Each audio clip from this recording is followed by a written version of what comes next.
नमस्ते और स्वागत है आपका मेरे चैनल पर। कल हमने बात की थी फिक्स्ड डिपॉजिट्स के बारे में, जो एक सेफ और प्रिडिक्टेबल इन्वेस्टमेंट ऑप्शन है।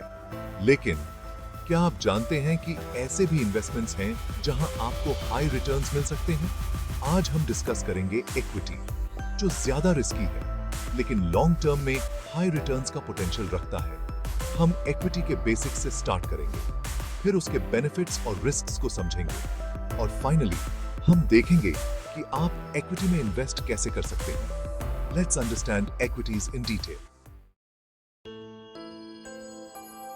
तो चलिए सबसे पहले समझते हैं कि इक्विटी इन्वेस्टमेंट क्या होता है।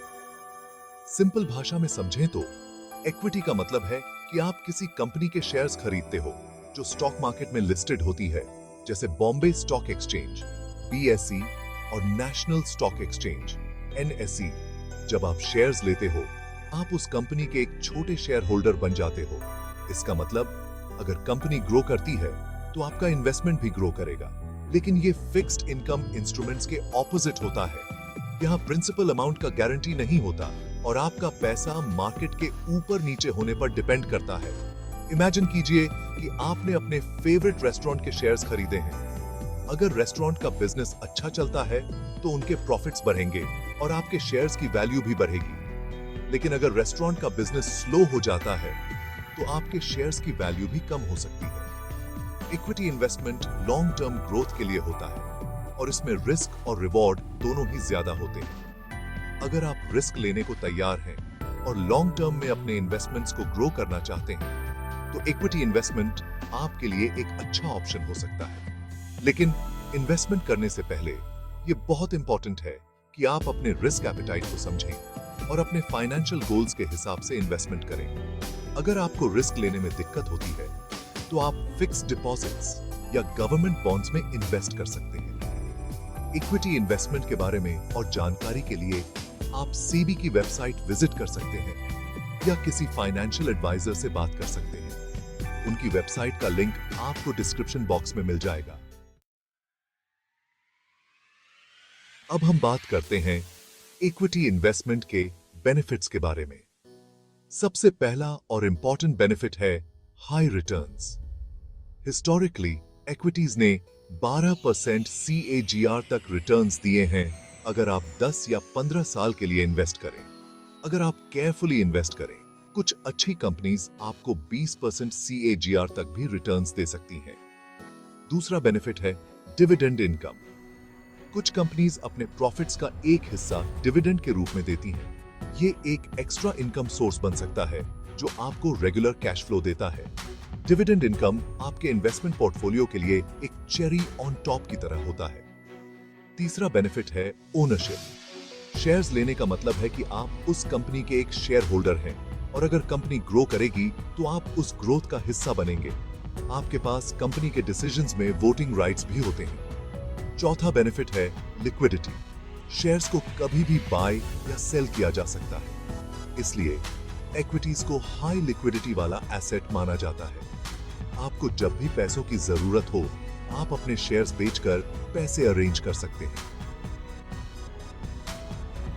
पांचवा बेनिफिट है inflation beating returns. Fixed deposits और रियल एस्टेट के मुकाबले इक्विटीज लॉन्ग टर्म में इन्फ्लेशन को बीट करने की कैपेसिटी रखती हैं। इन्फ्लेशन के चलते पैसों की वैल्यू कम होती रहती है, लेकिन इक्विटीज आपके इन्वेस्टमेंट्स को इन्फ्लेशन से बचाने में मदद कर सकती हैं। चैप्टर 3 इक्विटी इन्वेस्टमेंट के रिस्क्स। इक्विटी इन्वेस्टमेंट के बेनिफिट्स तो हमने जान लिए, लेकिन अब बात करते हैं उन रिस्क्स के बारे में जो इसमें इन्वॉल्व्ड हैं। सबसे पहला रिस्क है मार्केट वॉलेटिलिटी।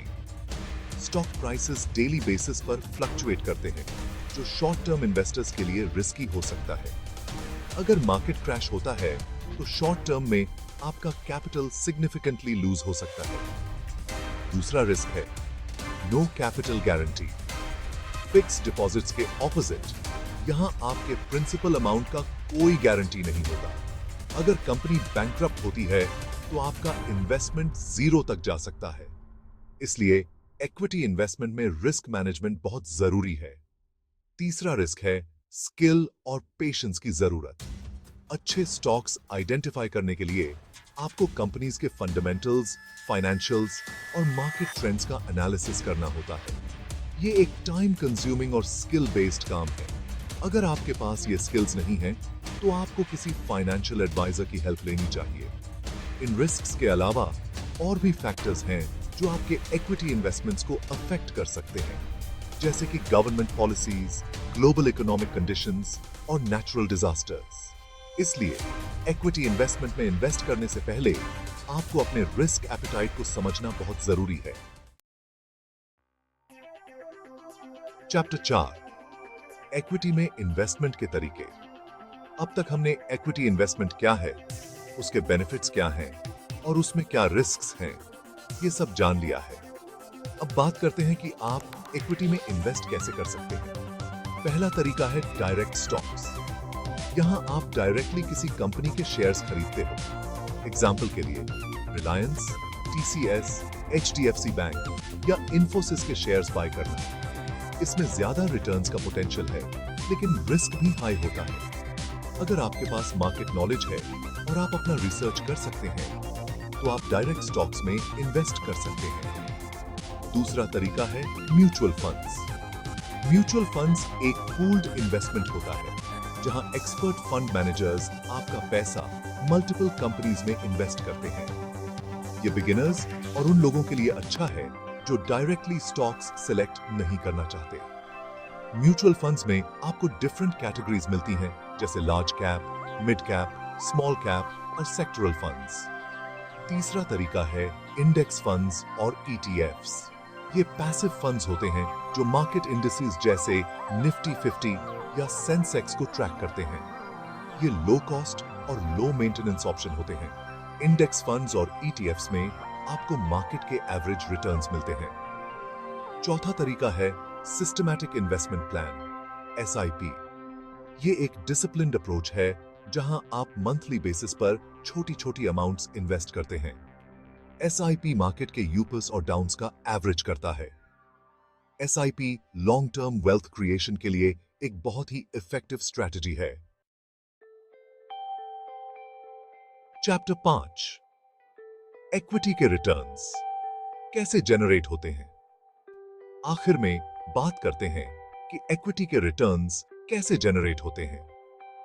इक्विटी इन्वेस्टमेंट से आपको दो तरह के रिटर्न्स मिल सकते हैं, कैपिटल अप्रिशिएशन और डिविडेंड्स। पहला तरीका है कैपिटल अप्रिशिएशन।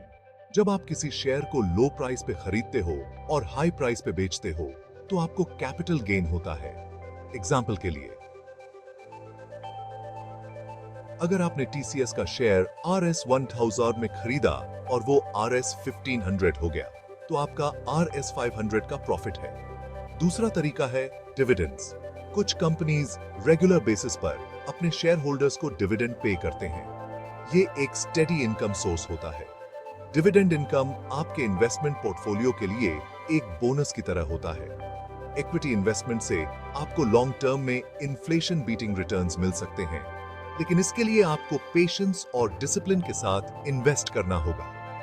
अगर आप लॉन्ग टर्म इन्वेस्टर हैं और रिस्क लेने को तैयार हैं, तो इक्विटी इन्वेस्टमेंट आपके लिए एक अच्छा ऑप्शन हो सकता है। ओट्रो equity, a high growth investment avenue. तो दोस्तों, आज हमने इक्विटी इन्वेस्टमेंट के बारे में डिटेल में जानक।